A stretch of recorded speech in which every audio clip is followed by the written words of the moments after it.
Listen, there are moments in life when silence is not weakness, but power.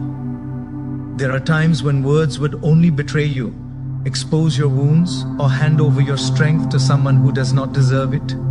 And if you don't learn how to master those moments, you will spend your life giving away your peace, your control, your dignity. You know this already. You've spoken out of anger and regretted it. You've explained yourself to people who never cared to understand you. You've defended yourself to those who had already judged you.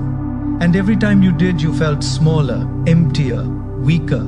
Silence is not the absence of words. Silence is the presence of control. Marcus Aurelius said, "You always own the option of having no opinion. There's never a need to get worked up or to trouble your soul about things you can't control. Silence is the option. Silence is the weapon. Silence is the wisdom." And so today, let's speak about the 5 situations where you must stay silent, where restraint is greater than reaction, where holding your tongue becomes the sharpest form of power. The first situation is when someone insults you. Your instinct screams to fire back, to protect your pride, to prove that you cannot be humiliated. But understand this, insult only has the power you grant it. If words can pierce you, it is not because they are sharp, it is because you've left your armor at home. Seneca once wrote, "An insult is only damaging if you consent to be hurt." And he was right. The one who throws the insult has already revealed their weakness. They have shown their lack of discipline, their lack of composure, their lack of inner strength. If you answer back, you descend to their level. If you stay silent, you rise above it.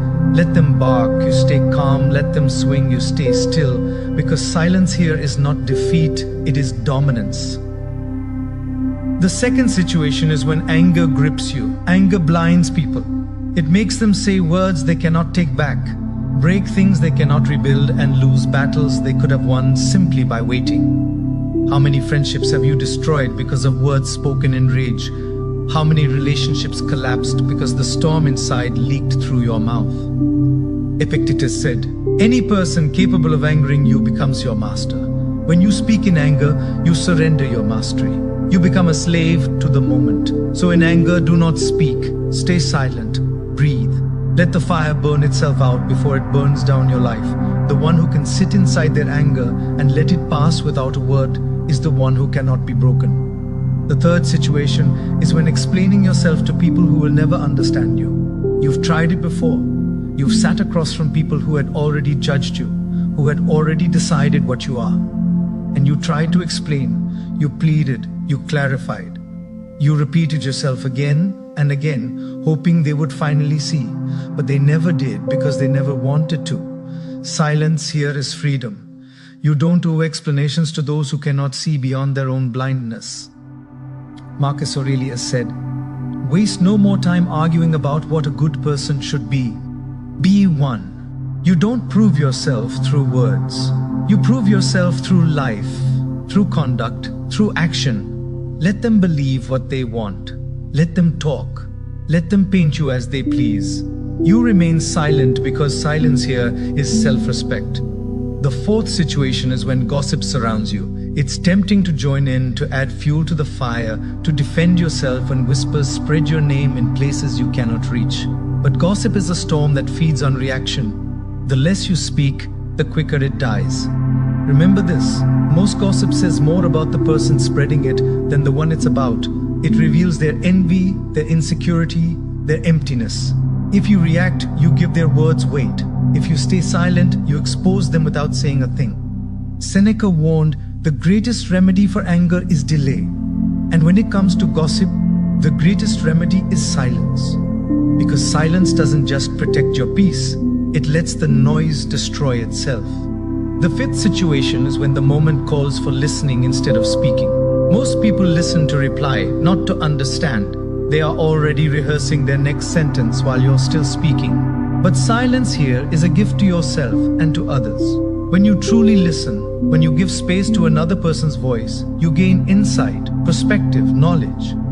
Epictetus taught, "We have 2 ears and 1 mouth so that we can listen twice as much as we speak." Silence is wisdom in practice. Because the one who can remain quiet long enough to understand learns what others miss. And sometimes, listening in silence tells you more about a person than their words ever could. The more you cultivate it, the more you learn. And the more you learn, the stronger your silence becomes. So remember these moments because they will return to test you again and again. When insult tempts you to throw back words you will later regret. When anger consumes you and demands an outlet even though it only destroys the one who holds it. When judgment surrounds you and tries to drag you into endless explanations that no one truly listens to. When gossip spreads and invites you to defend yourself in battles that cannot be won.